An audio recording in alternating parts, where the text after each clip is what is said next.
Advertisement muna. Okay, advertisement muna. Meron na lang tayong mga 2 lessons. After this, we will be having only 2 other lessons. Pero, ang susunod nating klase, ito yung gusto kong ituro sa inyo. Okay. Ito yung gusto kong ituro sa inyo, ano? I made again another book. Ito yung, ang title ko dito, yung 15 Pandama, ano? It talks about the 15 senses of a person. Yung, di ba ang alam natin, katulad nung sinabi ko before, ang alam lang natin, meron lamang na 5 senses. But in reality, if you will look at the totality of a person, hindi lamang 5 yung senses natin, but we have all in all 15, 15. At dito sa book na to, ito advisable para na sa inyo na if you could get this book, ginawa ko lang ito, but later on, dito kasi, ito kasi matagal ko nang didima, no? Bakit yung problem ng tao? Marami kasi akong kaibigan na took their own lives. 2 yung best friend ko na kinuha talaga nila yung sarili buhay na. Hindi naman sila si Jesus Christ na gave up his life eh. Sila kinuha talaga nila eh. Yung isa, kasama ko sa seminaryo yung isa. In fact, kasi nung nasa seminaryo ako, nagta-trumpet, nagko-cornet ako, no? Kasi doon, kinakailangan mo na meron ka musical instrument. Ang hawak ko noon ay cornet. Ano yung cornet? Alam niyo yung cornet? Hindi yun yung kinakain, ha? Yung cornet, yun yung maliit na trumpet. I used to play cornet, nandoon ako sa seminary. So, magdalawa kami, nung kaibigan kong yon, best friend kong yon, he was playing the trumpet and I'm playing the cornet. So, kami yung dalawa, tumutugtog kami doon sa Mission Chapel. Only to find out, nung matagal na, ang sabi sa akin, wala na raw yung friend ko. He took his own life. Remember, he's a Christian at anak pa siya ng isa sa pinaka-prominenteng Kristiyano na sa evangelical circle. Ano? There is also another one na during the time ng may military service ko, siya yung palagi kong kasama, no? Siya yung backup ko. Every time, kahit saan ako pumunta, if we will be given missions to do something, siya yung aking backup, lagi siyang nasa likod ko. Every time I go, hindi siya po pwedeng hindi ko kasama kasi I trust my life on him. So everywhere I go, kapag may mission kami, siya lagi yung backup ko, lagi siya nasa likod. And he was really a fighter. Talagang he belonged to, sabihin natin na, a guy who is really a warrior. Warrior talaga siya. In fact, he belonged to the Alex Bongcayo Brigade. Yung hitman ng NPA. Alam niyo yung Alex Bongcayo Brigade? Yung hitman nila. Okay, ABB. Madaling sabi. And he was neutralized namin. Na-neutralize namin siya noon. At ang nangyari sa kanya, he joined, wala siyang nagawa kundi mag-join sa organization. And naging kasama ko siya. And every time na may operations kami, he will be at the back. Mahusay siya, pero sobra yung kanyang kahusayan masyadong magaling. Anyway, matagal siyang nawala, tapos nung hinahanap ko, pumunta ako sa ISAP, doon sa Intelligence Service of the Armed Forces of the Philippines, at nalaman ko doon sa kanilang Sergeant Major na ito pala ay he took his own life. Nakakalungkot sapagkat coming from the leftist group, nag-training sa Camp Kapinpin, after training sa Camp Kapinpin as a scout as a jungle fighter, na-issuehan ng baril, pati ng short arm. Ang problema, yung short arm, ginamit niya sa sarili niya. So, ang tanong ko, bakit ginagawa ng mga tao ito? Why are they doing this? Ano yung problema? And not only them, not only lang, meron pang ako isa, lately lang, almost 3 years ago, kaibigan, hindi ko naman siya kaibigan, alam niyong ginawa niya, nagtali siya ng lubid sa liga ni hangin. Ang sabi sa akin nung kasamahan, before he did it, parang naging religious muna siya. Nagsimula siyang maging religious, and after that, mga ilang months lang, he took his own life. Now, Nagiging puzzle sa akin yan, why are these people doing this? Ito, patalastas lang ha, babalik tayo sa question, sa lesson natin. Naka-question lang, why are people doing this? Bakit nila ginagawa ito? And most of the time, ang kanilang sinasabi, parang merong kulang sa kanila at hinahanap nila na hindi nila makita.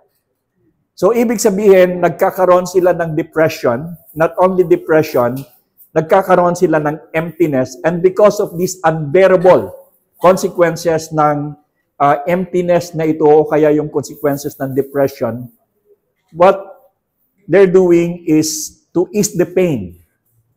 To ease the pain ng kanilang depressions or this emptiness. Gusto na lang nilang mamahinga. And that is the solution. In a way, kung titingnan mo, parang kung hindi mo na kaya bakit pa, di ba? So, ganun na nangyari. Nanahimik na sila. But kung titingnan natin dito, it is not natural. Hindi ito ordinaryo. And sa mahabang panahon, hindi nawawala sa isip ko until such time that I found the key, yung susi. Yung susi, doon sa dahilan, why are these people doing it to themselves? And the reason is, nakita ko na hindi nila makita yung fullness ng kanilang pagkatao. Kulang kasi yung kanilang understanding of what a person is. That is the reason why I wrote this book. And this book, napaka-simple, napakadaling intindihin, but once you learn this, hindi lamang sa sarili mo maiintindihan mo sa sarili mo, you could also share it to other people so that other people may have the possibility na maging full din sila, na maiwasan din nila yung depressions and emptiness dahilan sa hindi nila naintindihan kung sino sila at hindi nila naintindihan yung kanilang sarili. Now, meron ako nakasulat dito, ang tao ay magkakaroon lamang ng tunay na kapayapaan kung ang kanyang espiritu ay nakaayon sa espiritu ng Diyos. Ito ang orihinal na disenyo ng kapayapaan. Hindi nakabatay sa yaman, tagumpay o kasiyahan ng mundo, kundi sa tamang pagkakahanay ng loob sa mailanan. Ang aklat na ito ay isang payak na gabay na nagtuturo ng katotohanan at ng practical na paraan upang maranasan at maabot ang ganap na kapayapaan. If you would like to find peace, yung iba gumagastos ng malaki. Even I think Nora Honor by the time, sinasabi niya talaga, I was looking for peace. Yun yung hinanap ko. Paano mo makikita yung peace na yan? Ano yung problema? Bakit hindi makita yung tao na itong peace na yan? And ito yung nakita ko. So I wrote this book para pag natutuhan mo ito, you could also advise other people. This is how to find peace. It talks about yung compositions ng tao na ito yung nagiging problema natin. Sandali lang ito. Meron tayong body, soul, and spirit. Now, kapag tiningnan niyo yung Genesis, nung likhain ng Diyos ang tao, paano nilikha niya yung tao? Kinuha niya yung luwad o alabok. Pagkatapos ito'y kanyang hiningahan at ang luwad o ang alabok ay naging hindi, ang tawag dyan ay nagkaroon siya ng buhay. Hindi lamang buhay, kundi nagkaroon siya ng parang kaalaman. Nagkaroon siya ng awareness, yung luwad na ito. Now, pag tinignan mo ito, nakita ko dito, ang sinasabi kasi natin, ang tao daw ay komposisyon ng katawan, spirito, kaliwat spirito. But lately, I found out, baliktad pala ito eh. Hindi pala ito katawan, kaliwat spirito, kundi ito ay spirito na kung saan ang dalawang ito ay kanyang pinakikilos.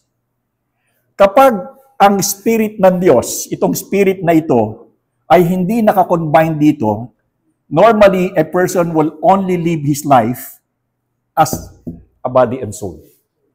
Napansin nyo, maraming tao namamatay, nabuhay, ng pinanganak, nabuhay, nag-aral, nagkaroon ng kayamanan, namatay. Ganun lang.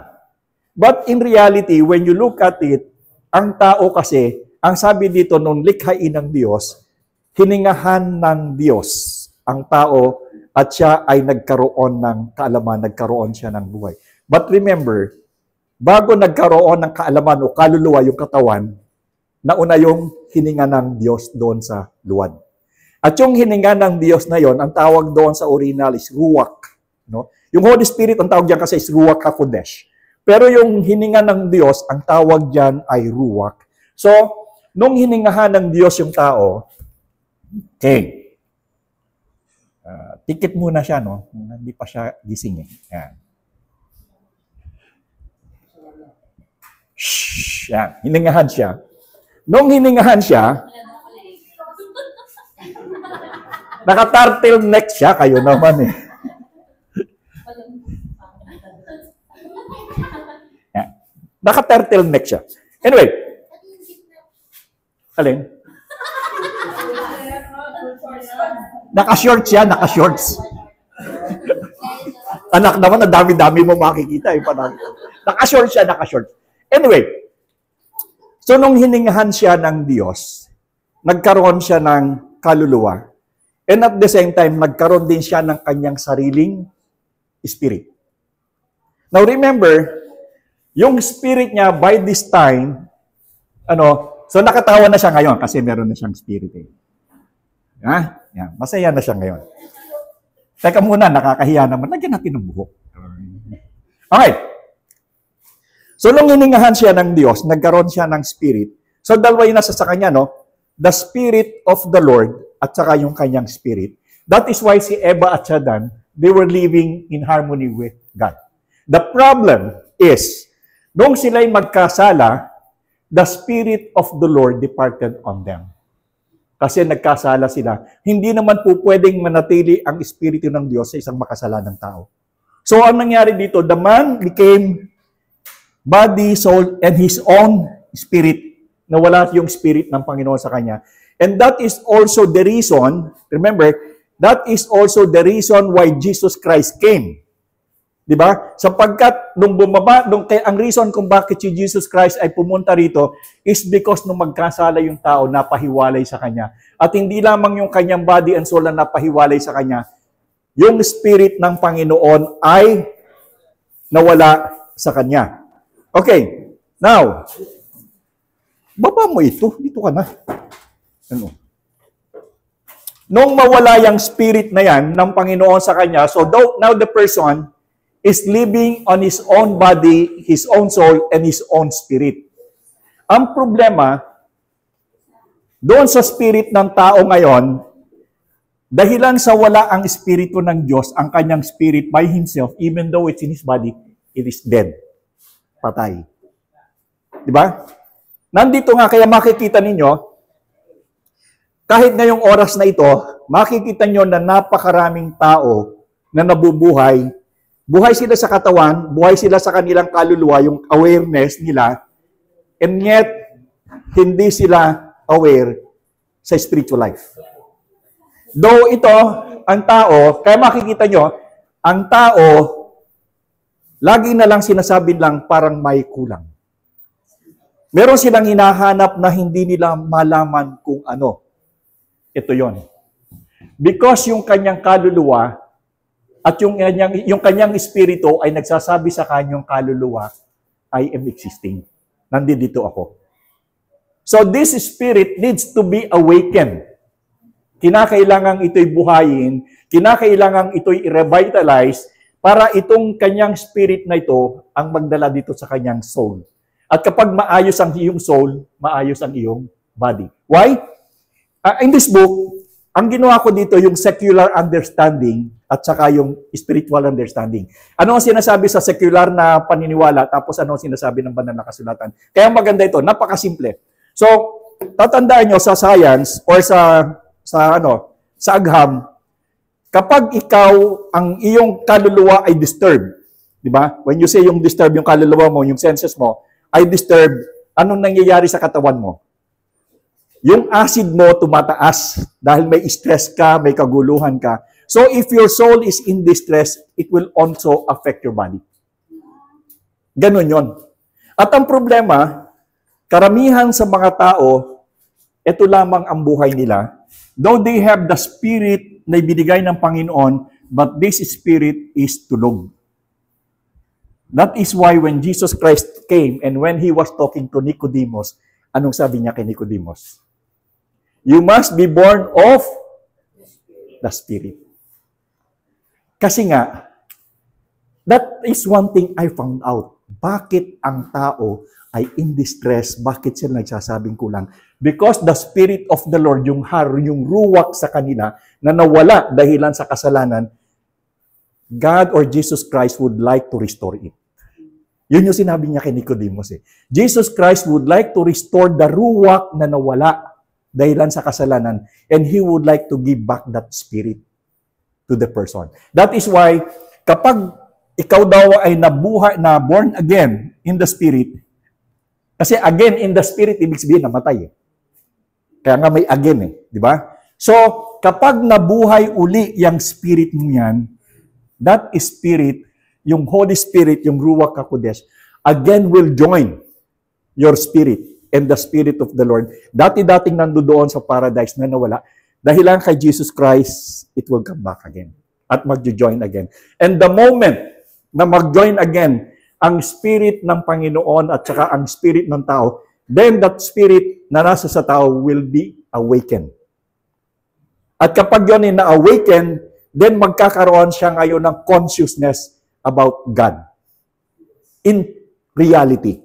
Kasi yung iba, alam nilang may Diyos, pero wala silang tunay na pagkaunawa kung sino ang Diyos. Simply because yung kanilang pagkaunawa sa Diyos is only on the soul.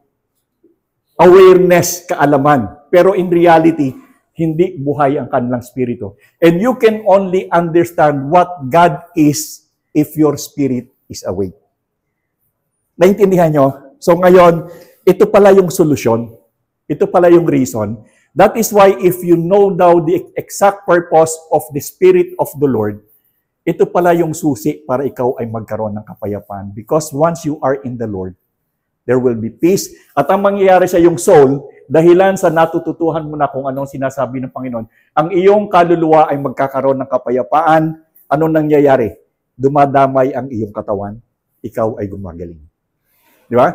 So, ito yung napakaganda na nakita ko na ang dahilan kung bakit ang maraming tao ay sinasabing naghahanap sila na tinatakpan ito ng alak, tinatakpan ito ng kayamanan, tinatakpan ito ng pride, tinatakpan ito ng education. But all of these things, hindi makatakip because hindi yun ang kulang. Ang kinakailangan is awakening of the Spirit of the Lord. Because the Spirit, ito po yung ilaw na magdadala sa iyo sa eternity. It is also yung Spirit na yan din ang magbibigay ng paliwanag sa iyo kung ano ang sinasabi ng Panginoon. So it has to be awakened. At kapag nagkaroon ka ng born again, siyempre ikaw ay bata, anong sabi ng Panginoon? A man shall not live by bread alone, but by every word comes from the mouth of God. So, once na ma-awaken ang iyong spirit na kinalalagyan ng Panginoon needs to be fed. Kinakailangan ito'y pakainin mo, katulad ng iyong katawan. Pakainin mo ito, at ang pagkain ng spiritong nabuhay na ito, dahil nabuhay na, nag-uumpisa gatas ng salita ng Diyos until you grow up. But ang pagkain ay ang salita ng Diyos. So, it is very important, sabi ko nga, pagising nyo sa umaga, bago kayo magreklamo, magpasalamat muna kayo. And every time na magre-reklamo kayo, bago kayo magreklamo, magpasalamat muna. That is a good thing. So, itong book na to, this book na sinulat ko, very easy, pero very helpful. At ito yung pag-aaralan natin after. After nitong klase natin, meron lang tayong after this, meron tayong dalawa, so bali tatlo pa. Ito yung gusto kong ituro sa inyo. Kasi once you learn this, pwede nyo rin kayong i-counsel doon sa iba. Kasi nakakatuwa. Now, hindi natin pag-uusapan dito yung religion, but we are talking this more on, psychology ba yun? Of the scriptures. Kasi sinasabi natin sa kanila, ang tunay na kalutasan ng suliranin ng tao ay ang pagkabuhay ng kanyang spirito sa pamamagitan ng pagtatagpi ng spirito ng Diyos. And that will be the only time na kung saan magkakaroon ka ng fullness of life. In reality, ang mundo ngayon ay namumuhay, kalahati lamang ng buhay nila because patay ang kanilang spirito. So mind, body, and soul, they're only living on body and soul, but their spirit is dead. Ang good thing lang sa atin, nakaranas na tayo ng awaken, yung pagkagising ng ating spirito at nagkaroon tayo ng joining with the Spirit of God, and that is the very reason why we could understand God. In the fullness of God. All in all. Di ba? Yan yung ating theme. So, kung all in all tayo sa Diyos, dapat all in all din tayo sa ating pagkatao. Mind, body, and spirit. Dapat yung spirit natin is awakened. If you will not wake up yung spirito mo, forget it. Hindi mo mararanasan ang fullness of life. Yun ang kulang ng tao. Yung spirit na yan ay dapat gisingin, yung spirit na yan, na composition ng tao, whether you like it or not, ito yung buhay na ibinigay sa inyo ng Diyos during the creation, kinakailangan mong i-restore yung hiningang yan, pagsamahin ng hininga mo at yung nawalang hininga ng Diyos, ibalik mo, and then you will become again in paradise. Kita niyo yung mga Kristiyano, kahit may suliranin, nagtataka ka bakit meron ka pa rin kapayapaan? It is because the Spirit of the Lord, siya yung nagbibigay ng peace. At yung peace na yan, kahit anong gawin mo, hindi mo yan makikita kahit saan. You can only find out doon yan sa Panginoon. No more, no less. Kaya nga ginawa ko ito, for you to be able to help others. Ano? Kasi napakarami dyan sa labas na talagang namumroblema. Kahit itong oras na ito. And if you pag nakita nyo ito, sabihin nyo sa kanila, ito yung solusyon. And the solution is being born again, kinakailangan makipag-ugnayan ng spirito mo sa spirito ng Diyos, and then you will become whole. Totality. Isa ka ng tunay na tao, buo ka na. Kasi nabalik na yung nawalang kaugnayan ng yung spirito sa spirito ng Diyos kapag ito'y nagsapi na, and then you will become totally whole as a person. With, sabihin na natin na meron ng relasyon, tamang relasyon sa Diyos. So, again, ito yung pag-aaralan natin next class natin. So, ginawa ko nito, natutuwa ko. But more on, mas marami pa akong natututuhan patungkol dito sa spirit at saka doon sa relationship with God. Kasi pagbuhay yung spirito mo, nakakatuwa. Anyway, tama ng patalastas. Malapit na tayo. Ang ating pag-aaralan ngayon, kasi sa totality, alam na naman natin to kasi di ba pinag-aralan na natin yung life of Christ. Nagkakaroon lang tayo ng mga review. Ngayon, ang pag-aaralan natin ay yung kamatayan, pagkabuhay at pagkakit sa langit. Alam na natin to, so mag-review lang tayo dito. Kamatayan ni Jesus. Ano yung kanyang dahilan ng kamatayan?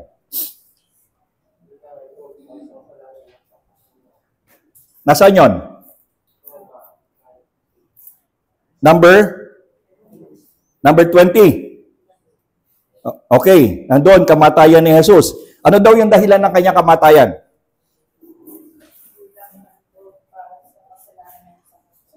Okay, bilang handog para sa kasalanan ng, when you say sanlibutan, it takes, sanlibutan, ano yung pinipertain nito? Ano yung kanyang ipinapakita pag sinabing sanlibutan? Kalahatan ng, pag sinabing universe, hindi kasama doon yung lupa, kasama doon yung, yung sangkatauhan, ano yun? Yung mga taong nakatira dito sa mundo, na kung saan ay nanggaling doon sa ating unang magulang na nagkasala at dahil doon sa kasalanan nahawa-hawa na lahat. So ang sabi dito, si Jesus, ang kanyang kamatayan ay bilang handog para doon sa kasalanan ng sanlibutan. Bakit handog? Bakit kinakailangang magkaroon ng handog? Without the shedding of the blood, there is no remissions of sin. Tingnan nyo nga doon sa inyong Google nyo nga yan. Without the shedding of the blood, there is no remissions of sin. Actually, mayroong mga grupo dito, tinitake ito ng out of context. Talagang, kung kailangan daw, pag sila daw namatay, kinakailangan, ayaw daw nila na sila iahang, kinakailangan daw sila barilin o firing squad para tumulo yung dugo. Kasi without the shedding of the blood, there is no remissions of sin. Pero tingnan nyo dyan. Anong version? Para may ginagawa kayo.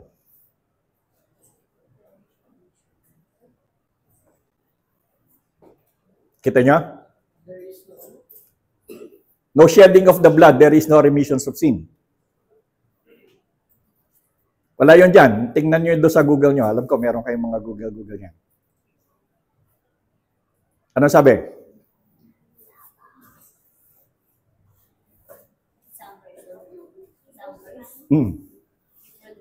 Oh, si Hebrews yan. Ano sabi doon? Hebrews 9. 9 ano? 20. Baka basa, Hebrews 9:20.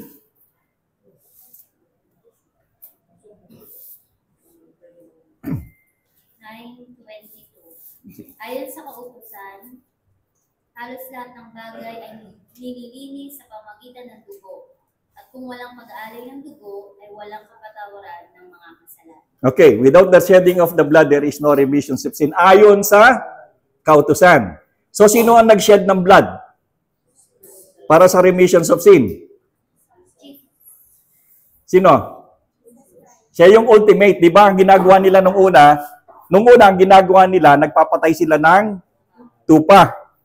Okay, so yung tupa, yung dugo nun, pinatutulo yon because sa kanilang paniniwala, yung shedding of that blood is the remission of sin. Pero ang nangyari dito, in the New Testament, ang nakita natin dito, ang ultimate sacrifice para sa kasalanan ng tao ay yung si Jesus Christ mismo. Siya yung handog, siya yung naging handog. Hindi siya yung tupa, siya yung naging ultimate na tupa. Sa halip na tupa ang ihandog, si Jesus Christ himself was sacrificed in order to redeem mankind. Tumulo ba ang dugo ni Jesus Christ? Paano? Noong siya'y tinusok, nag-bleed ng tubig and blood. So, yun yung sinasabi dito, yung kamatayan ni Jesus Christ, ay inihandog siya para sa katubusan ng sanlibutan. Now, again, makikita natin dito when you look at the scriptures, yung sangkatauhan supposed to be sa tao, but specifically makikita nyo sa pinag-aralan natin na meron palang specific ang tao at Diyos na inaring kanya. At ang Panginoon ay namatay para sa mga taong yun. Kasama tayo doon because we responded. Okay, basahin nga natin sabay-sabay. Romans 8:5-8, sabay-sabay. Ngunit pinatawanan ng Diyos sa kanyang pag-ibig sa atin. Sa ganito, noong tayo makasalanan na, si Kristo ay namatay para sa atin. Okay, si Kristo ay namatay para sa atin. Now remember that it was Apostle Paul was talking about this. At ang kinasabi niya, yung kausap niya, puro mga believers. Na sinasabi niya, Jesus Christ died for the believers. So namatay siya para sa atin, and ang reason niya is para tayo magkaroon ng mawala yung galit ng Diyos sa atin.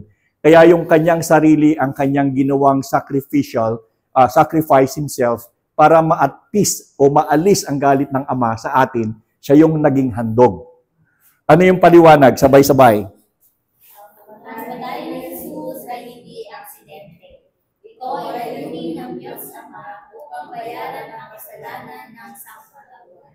Sa pamamagitan ng kanyang dugo, tayo ay natatawad. Okay, so nakita natin there was enmity between God and man.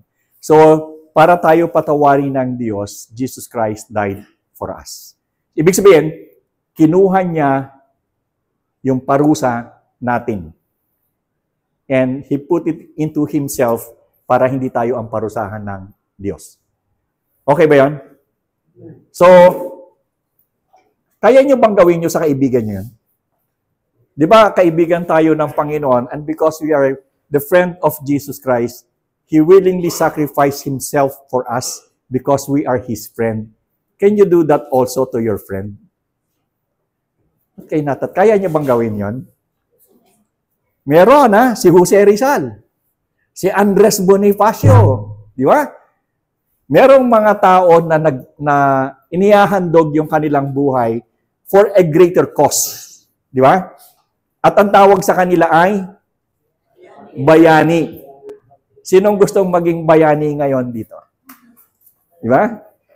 Meron ka namang monumento pag naging bayani ka, bibigyan ka ng monumento. Anyway, So ito isa sa mga reasons why Jesus Christ ay namatay para maging handog para sa atin.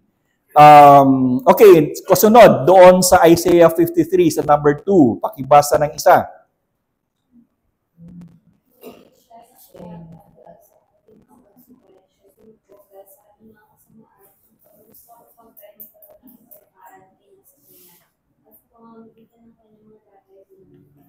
Okay. Now remember that it was a prophecy, ano? It was Isaiah. Hindi pa siya dumadating, ano? So even during the time of prophet Isaiah, he already prophesied that Jesus Christ will come. At ang sabi dito, sa kanyang pagdating, dahilan daw sa ating pagsuway, siya ay darating, siya ay binugbog dahil sa ating mga kasamaan, ang parusa upang tayo'y magkaroon ng anong meron? Kapayapaan. Now remember, again, ito yung problema ng maraming tao. Di ba? Ang pinakamalaking problema ng tao, hindi lamang sa Pilipinas, kundi sa buong mundo, ay yung tinatawag ng kapayapaan. They would like to have peace within themselves. Gusto nilang magkaroon ng kapayapaan doon sa kanilang sarili. Ano sa palagay ninyo ang buhay ng isang tao kung hindi payapa? Miserable, di ba? Even though you have a beautiful car, maganda yung bahay mo, may mansions ka, hindi lang isa, dalawa, tatlo, apat na palapag, meron kang 40 cars na may payong, luxury cars na may payong, na pag hinuli ka ng custom, ay biglang nawawala, at pagaling ng custom, muling bumabalik. Di ba? At may payong, now in spite of all those things, do they have peace? Nakita niyo, wala, di ba? Yung payong hindi makapagbigay ng kapayapaan kahit 42 million ang halaga eh. So nakita natin dito, ang pwede lamang palang magbigay ng kapayapaan sa tao ayon sa salita ng Panginoon ay ang ating Panginoong Hesus. At yun ang dahilan kung bakit siya namatay para sa atin. So that we could have peace. Hindi isda, ha? Peace. Alam niyo kasi may problema ang Pilipino sa P at saka sa F. Alam niyo yan?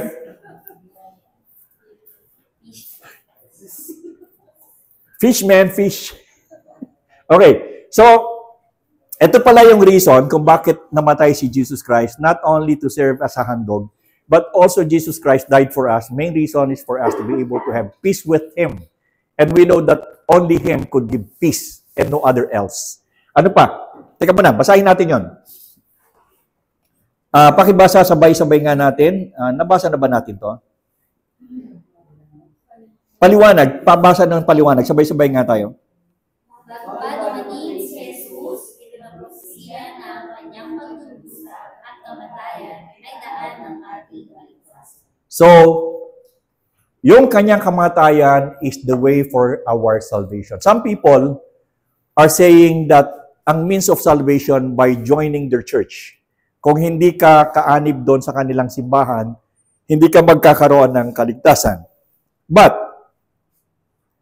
yung bang simbahan ang ipinako sa krus?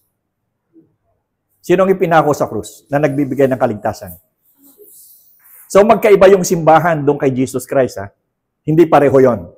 So, it is not the church on the basis of what the scripture said. It is Jesus Christ, not the church of Jesus Christ, ang namatay para sa tao that could save mankind. Nakita niyo yung distinction? Pero kasi may nagtuturo na ang kaligtasan ay pagsapi sa simbahan. Bakit ang tanong? Pinako ba yung simbahan niyo sa krus? Kita niyo yung logic? Napakasimple, di ba? That is a common sense, but normally sinasabi nga, common sense is not too common to some people. So remember, it is not the Church of Christ that was crucified, it is Christ Himself. So nakita niyo yung difference? So ito yung reason ng kamatayan ni Jesus Christ is for us to be given yung ating kaligtasan. Tumako tayo doon sa ano? Kasi na-take up na natin itong iba dito. Doon sa pagkabuhay na maguli. Let's go to doon sa resurrection sa 21. Ang pagpapahayag ng kanyang muling pagkabuhay. Okay. Yung bato daw, nung nabuhay siya, sinabi dito na wala daw siya doon sa libingan. Matthew 28, 1 to 16, 1 to 6, pero basahin na lang natin itong pinaiksi ko dito. Pasabay-sabay nga tayo. Wala na siya rito, siya'y muling nabuhay, gaya ng kanyang sinabi. Gaya ng kanyang sinabi. Ibig sabihin, ito pang isa na nakakatuwa. Si Kristo daw ay tao lamang. Now remember the word lamang. Meron bang tao na pwedeng magsabi kung kailan siya mamamatay at kung kailan siya mabubuhay? Kayo, kaya nyo sabihin kung kailan kayo mamamatay at kung kailan kayo mabubuhay? At kung mabubuhay pa kayo pagkaraan ng 3 araw? Di ba wala? So, ibig sabihin, kulang yung kaalaman ng mga taong ito pagdating sa kasulatan. Ibig sabihin, ito yung sinasabi ko sa inyo, ito yung problem eh. They have body, they have soul. Alam ng kanilang kaisipan ang patungkol sa Panginoong Yesus. Alam ng kanilang kaisipan ang patungkol sa pangangailangan ng kaligtasan. And yet, hindi nila ito nararanasan sapagkat ang kanilang espiritu ay hindi buhay. So, nangyayari sa kanila, yung lahat ay reasoning. Puro reason lamang. Even in terms of salvation, kinukuha nila ang kanilang kaligtasan ayon sa kanilang paniniwala ng kaalaman. Now, remember, kaalaman is soul, but that is not the spirit. So, kung ikaw ay nagnanais na maligtas, hindi mo ito ibabase sa iyong kaalaman, dapat ito'y nakabase doon sa pagkabuhay ng iyong spirito, sa being born again, doon sa pagsapin spirito ng Diyos. So, marami ang mga tao na naniniwala na sila ay maliligtas base sa kanilang karunungan, pagkaalam kung paano dahil ito'y tinuro sa kanila, pero wala naman sa kasulatan. Always, kapag ang pag-uusapan sa konteksto ng Kristyanismo, konteksto ng Kristyanismo, at ang pinag-uusapan ay kaligtasan, always refer to the Word of God, kung ano ang sinasabi. Kasi parang constitution yan eh. Yung Word of God o yung Bible, that is the constitution between you and your God. Doon sa Christianity, yan yung constitution. So, ibig sabihin, kung yan yung constitution ng Christianity, everybody has to follow the constitution. Huwag kang gagawa ng sarili mo, labas doon sa constitution, otherwise, ano mangyari sa'yo? Legally, you will be penalized. Ito rin ay pwedeng i-consider natin as a collective bargaining agreement between the employer and the employee. Yung Bible, So, ito yung basis natin doon sa, halimbawa, ay pagawaan, ito yung basis ng usapan ng manggagawa at nagpapagawa. Kapag ang manggagawa ay sumuway sa patakaran ng collective bargaining agreement, merong provision doon nakasulat kung anong parusa ang tatanggapin mo. Likewise, ganun din yung nagpapagawa kapag hindi siya sumunod, meron din parusa. The same din, kung gusto nating malaman kung paano ang kaparaanan ng Panginoon pagdating sa kaligtasan, refer to the Constitution, refer to the collective bargaining agreement. Huwag kayong mag-rely doon sa sabi-sabi o manifest ng iba. Look it for yourself. Tingnan nyo sa scriptures kung anong sinasabi. Now, ito yung problem. Para may tago yung kanilang sikreto. Sinasabi nila doon sa lahat ng kanilang miyembro, ang pwede lamang magbasa ng kasulatan ay yun lamang mga tagapamuno. Hindi po pwedeng magbasa yung mga tagasunod kasi maliligaw kayo. Bakit pa pinasulat ng Diyos yan? So, ginagawa lamang nila yon dahil the moment you read the scriptures, you will see that there is something hidden. Kaya nga nagkaroon ng reformations di ba?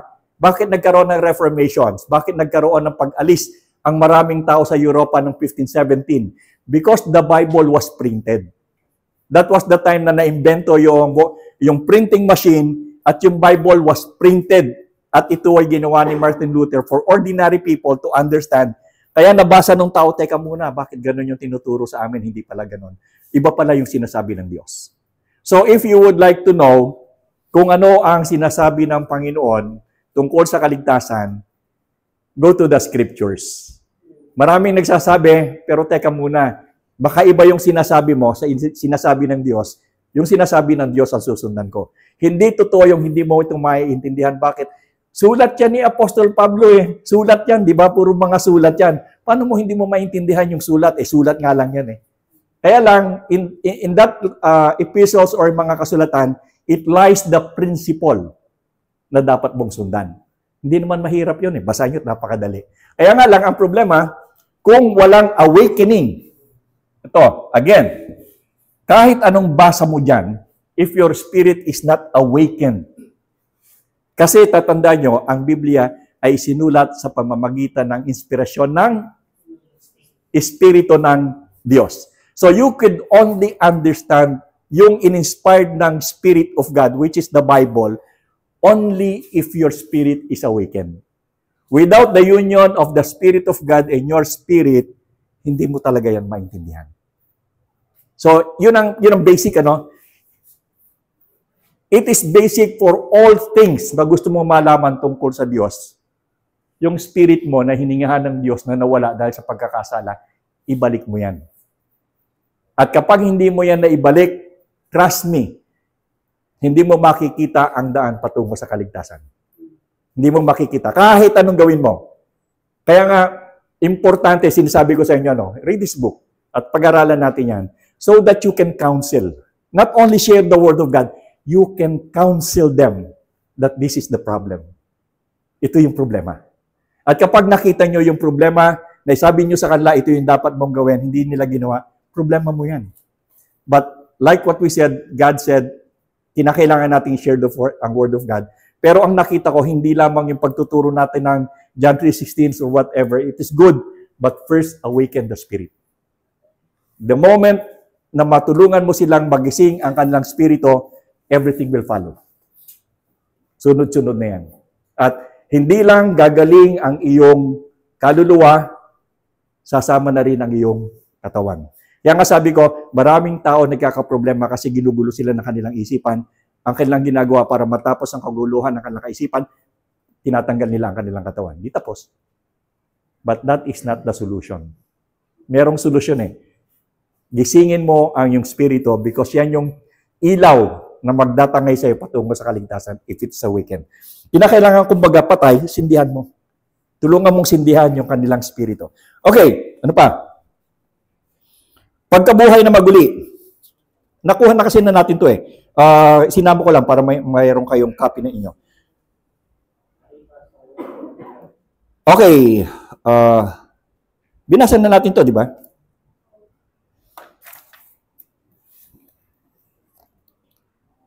Pagpapakita sa kanyang mga alagad, look, yung nandoon, sabi doon ano sabi sa sa paliwanag, doon sa nagpakita siya. Ikaw si Jesus upang patunayan sa kanila, hindi ito katangis. Kumain siya at hinayaan silang umuwi siya. Okay. Tingnan nyo to. Hindi lang katang-isip yung kanyang sinabi sa kanila, but pinatunayan niya na yung kanyang sinabi ay totoo. Kung hindi nangyari yung sinabi niya doon sa mga alagad, anong lalabasan ng kanyang turo? Bulaan siya, di ba? Kung hindi nangyari yung kanyang sinabi, lalabas na siya ay bulaan. Para ipakita niya na totoo yung kanyang sinabi, anong ginawa niya?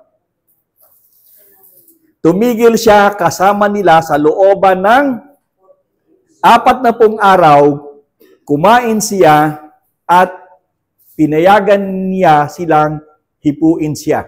Bakit pinayagang hipuin siya? Because he was already in a different state of the body. Ano yung state ng body niya? Nasa glorified body siya. Pero pinitataka ko dito, sinasabing kumain kasama niya. Pero siyempre, yung pagkain doon ay temporal. Siya ay eternal. Pero walang masyado, ang sinabi ay gano'n eh. Nakasumama siya. Kung sinabing kumain, whatever, hindi ko alam kung anong klaseng pagkain ang kinain doon, baka different. Pero yung kanyang state, he was already in the eternal state, hindi na sa temporal state. So magkasama, by the time for 40 days, yung eternal state ni Jesus Christ at yung temporal state ng tao, magkasama sila. And he did it in order for him to prove na hindi ako peke. Ano? Kasi sabi ng mga tao doon, hindi naman niya si Jesus Christ. Si Jesus Christ wala na kasi ninakaw daw eh. Di ba? Pero sabi niya, paano ako ninakaw? Di naman ako ninakaw. Sabi niya, ako to, hawakan niyo ako. Di ba? So hinawakan siya, Anong sabi ni Tomas? Nung mahawakan siya? Di ba? Nagulat daw si Tomas at nabigla daw kaya daw yung sinabi. Pero nakita natin dito na ipinakita ni Jesus Christ na He is real during the time na hindi peke yung kanyang sinabi. Now, if you will think of this na talagang nangyari, ano ito para sa inyo? What is it to you? Ano itong pangyayaring ito? What is it to you? Ano ang noteworthy? Ano ang relevance? Anong relevance sa inyo ng pagpapakita ni Jesus Christ sa kanyang mga apostol na sabi niya, ito. Anong relevance sa inyo? Anong relevance? Huy! Hindi siya peke. And because hindi siya peke, na nangyari noon, even though napakahaba na ng panahon na lumipas, we could still have the assurance na yung ating paniniwala ngayon, totoo. Kasi mahirap yung tayo naniniwala, nandito tayo, nagsasayang tayo, nagbibigay tayo ng oras dito for nothing. Di ba? Only to find out, hindi ito for nothing because we have an evidence, sinabi doon, na nabuhay siya sa looban ng pagkaraan ng 40 days, saka pa lang siya umakyat sa langit. So this is a good evidence even though it's been a long, long time na yung ating ginagawa ngayon ay hindi walang kabuluhan. Kasi ano to sabi niya hanggang sa katapusan hanggang at the end of time, at the end of age, hanggang sa kanyang muling pagbabalik.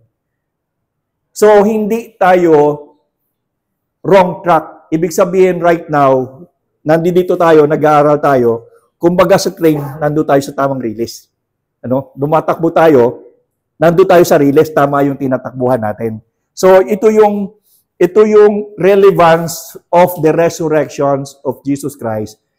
Whether you are a Filipino, American, Nigerian, whatever, isa pa rin ang sinasabi ng Panginoon.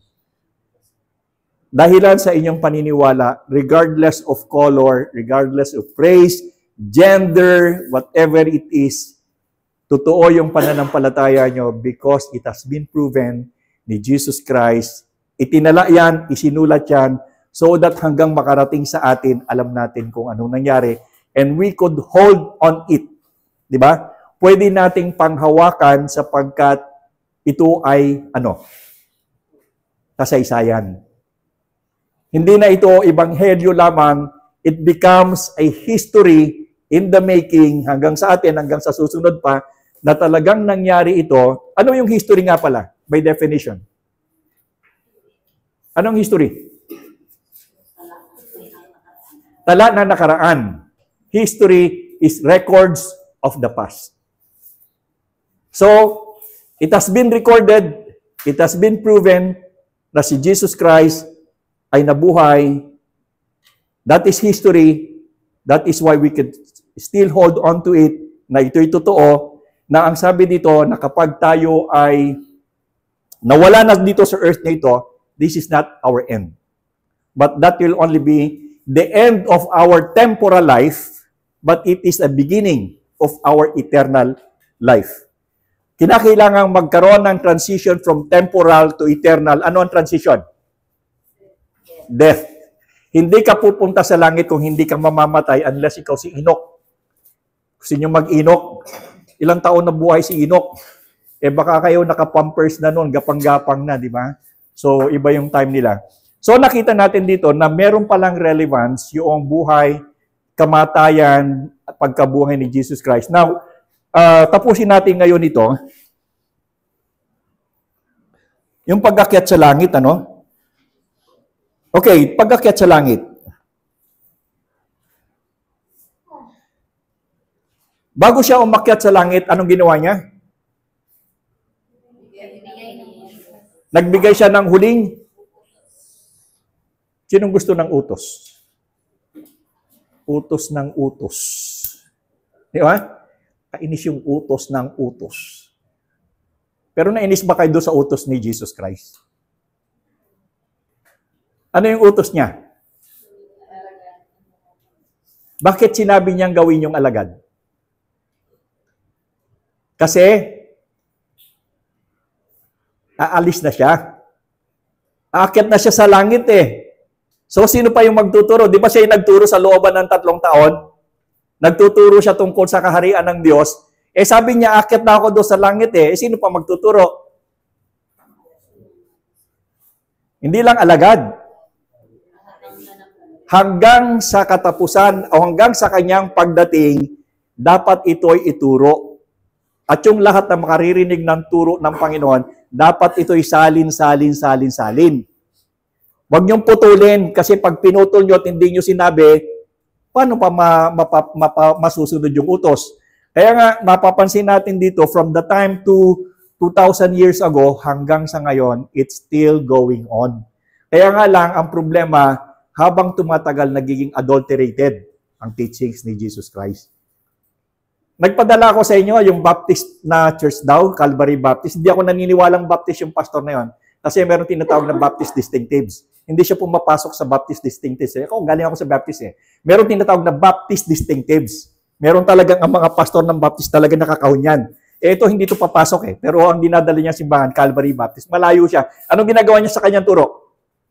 Pinadala ko sa inyo yan. Di ba hinihiya niya yung mga tao? Hinihiya niya yung mga tao. Ikaw, hindi ka nagbigay ng pera mo. Ikaw ba, may trabaho ka, magbigay ka ng tithes mo. Ikaw, ipapahiya kita pag hindi ka nagbigay. Sabi niya. So, nagiging adulterated na yung katuruan ng Panginoon. Yung ang iba, pag hindi ka nga raw sumama sa kanilang simbahan, hindi ka maliligtas. So, naiba na naiba yung ibang turo. Pero tayo, mapapansin nyo na hindi tayo naiiba sapagkat ang ating pag-aaral ay may gabay na Espiritu Santo sapagkat tayo ay hindi tulog ang ating spirito. Yung mga tao na nagtuturo ng Ebanghelyo na wala namang ugnayan ang kanilang spirito sa Espiritu ng Diyos, ang kanilang itinuturo galing sa kanilang sariling kaisipan. Kaluluwa lang. And the difference between us, we are learning, we are teaching, not on the basis of our soul, but on the basis of the Spirit of God. Nakita niyo ang difference? So kayo ba nag-aaral on the basis of inyong soul?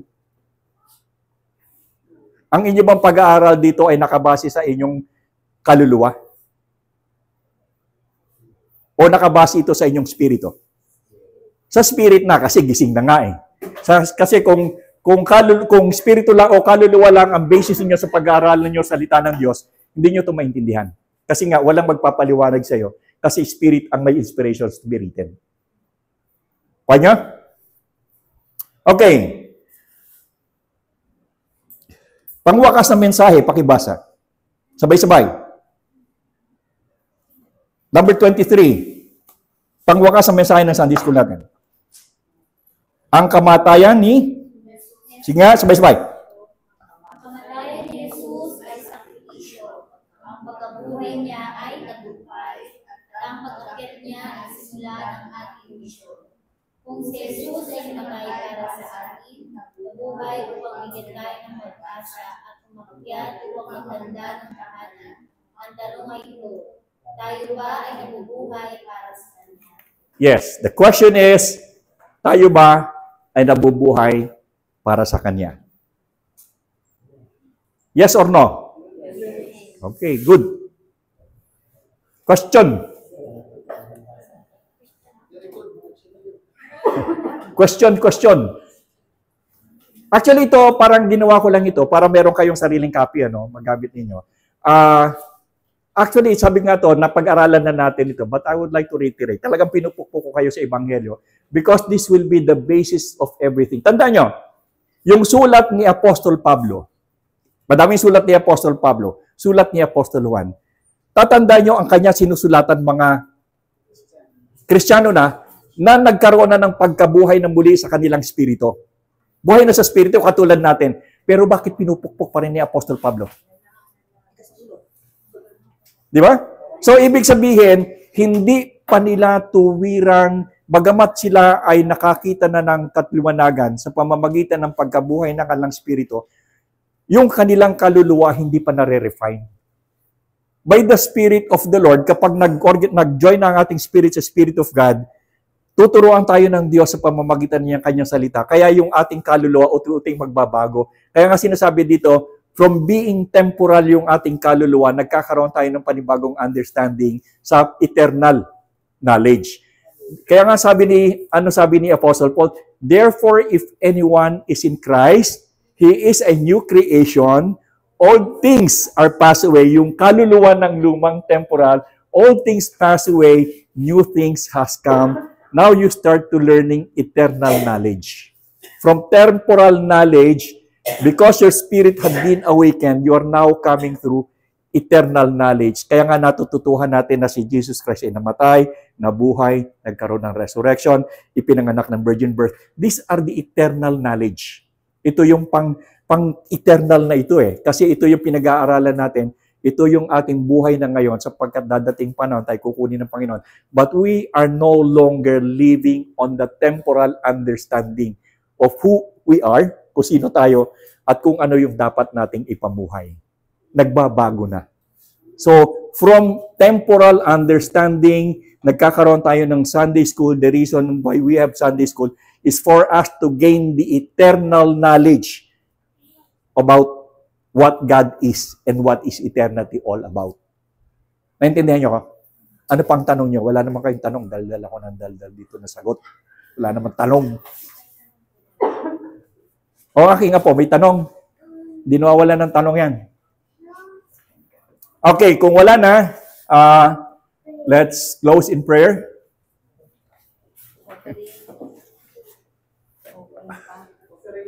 Oo, sige. Okay, remember